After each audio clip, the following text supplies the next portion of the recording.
xamante ni exactement place su jinne la li ci mën a am borom yenn bindikat yi dañoo weddi que ni maanaam doonul exactement place boo xamante ni saytaan dafa dëkk wala sax iblis dafa dëkk waaye dañoo bindikat yi ñoom kat dafa fekkoon ni jamono bi nga xamante ni jamono yooyu xew-xew yooyu moo ngi doon am maanaam xew-xew la yoo xam yu naturel la rek parce que dafa fekkoon jamono boo xamante ni jumtuwaay yi maanaam technologie bi egsiwuloon fii moo tax mënoonu ñoo maanaam mucc ci place boobu ak danger bi nga xam moo fa am mais exactement ndax fi jamono toll nii bateau yi ak avion yi ñoo ngi koy naaw di ko tiim bateau yi ñoo ngi fay jaar dara xewul muy place boo xamante ni wax nañ ni maanaam bu xew-xew boobu am sax ñenn ñi dañoo wax ni lii di géej gi du yëngu waaye tamit bu ñu yoree CPS wala li nga xamante ni mooy busol bu ñu doon utiliser maanaam buñ ci accès dox muy loo xam ne lu doy waar la mais exactement ak yoo xam ne fi la technologie toll tey ñoo ngi koy utiliser amul benn problème boo xam ne moo ngi ci tàbbi loolu tax tax na ñenn ci borom xam-xam gëm ni kon maanaam xew-xew yi nga xam ne moo fa jotoon a jaar maanaam ci problème technique bi nga xamante ni amoon na rek moo ko waraloon waaye alaakulli ak li ci mën di am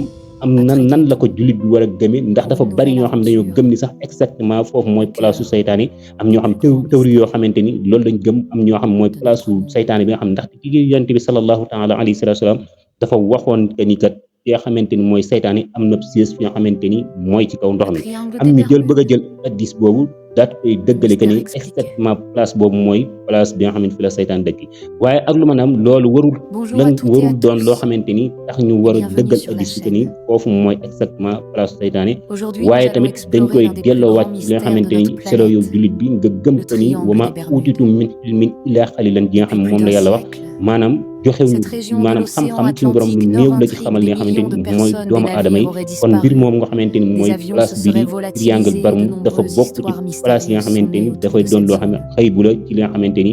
mooy li xew mais exactement sax même bu fekkoon tamit maanaam place bi bu dul woon loolu tamit place bi liñ wax lépp da nga ko war a gëm selon comme ni ñu ko waxee yow jullit bi ndaxte kat suñu borom dañuy wama uti suñu borom dama fa wax ni fa in jaakum faasiqun bi naba'in fatabayyanu maanaam bu fekkee ne indil nañ leen benn xibaar boo xamante ni dafa ñëw nag na ngeen ko leerlu maanaam def ci jàngat kon exactement théorie yi ak liñ ciy wax lépp ci place bi noonu la demee selon man damay jël mbir moomu kat daat koy jàpp loo xam ne xëybu la xëy bu nag suñu borom dafa waxoon que ni maanaam qul laa ya'lamul ghayba man fi samaawaati wal ardi illallah kon dañ koy jëlloo ci loo xamante ni kenn xamul exactement mbir moomu bindu du yàlla suñu borom selo bu nag maa ngi leen di laaj commentaire yi naka ngeen mën a jàngatee place boobu exactement ndax da ngeen a gëm ni place Iblis wala ay jinne la wala place la boo xamante ni ay rab soxor ñoo fa dëkk ndax dama jàpp bu fekkoon ni exactement noonu la demee technologie bi toll tey maanaam du tee maanaam exactement xew-xew ya am ba tey mais à part ça xew-xew yi yëpp ginnaaw bi amee ak yi jiitu yëpp maanaam ci jamono toll avancement technologie ak maanaam problème yi nga xam ne mooy problème technique bi nga xam ne doon nañ ko am bi ko gars yi réglé gis nañu exactement ñoo ngi jàll foofu noonu ba tey benn problème amul am ñuy wax que ni sax ni foofu dafa am vague maanaam dafa am ay vague yu soxor yoo xamante ni mooy waral bu bateau yi accès da leen di dóor am ñuy wax ni dafa am courant boo xamante ni mooy jógee foofu courant boobu noonu mooy xis li nga xamante ni mooy bateau yi am ñuy wax ni que ni vague yi nga xamante ni ñoo nekk ci suuf bàyyi ko ci suuf yu foofu noonu ci place bi effectivement moom mooy daaneel li nga xamante sax mooy bateau yi am vague yooyu dafa am lëkkaloo ak li nga xamante ni mooy niir yi nekk ci kaw li nga xamante ni mooy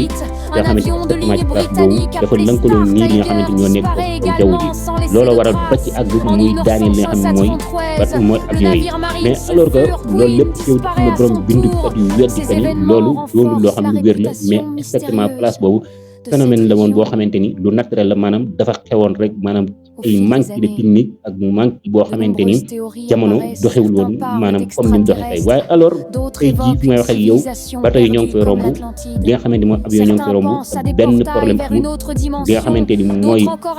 jumtukaay yi ñuy moom lañ utilisé ñoo ngi communiquer normal ci jamono boobu noonu wax nañ ni li nga xam mooy CPS wala li nga xam mooy busol yi nga xam moom lañ yor gindigu suñ ci accès benn dootu dox yow nag sa xalaat en tant que jullit ndax da nga gëm ni foofu Iblis wala da ngay gëm ni maanaam mbir la moo xam ne dafay dellu ci ay loo xamante ni yàlla rek moo wax ma sa xalaat ci commentaire yi tey kon vidéo bi doon Jumtu Rihayatillah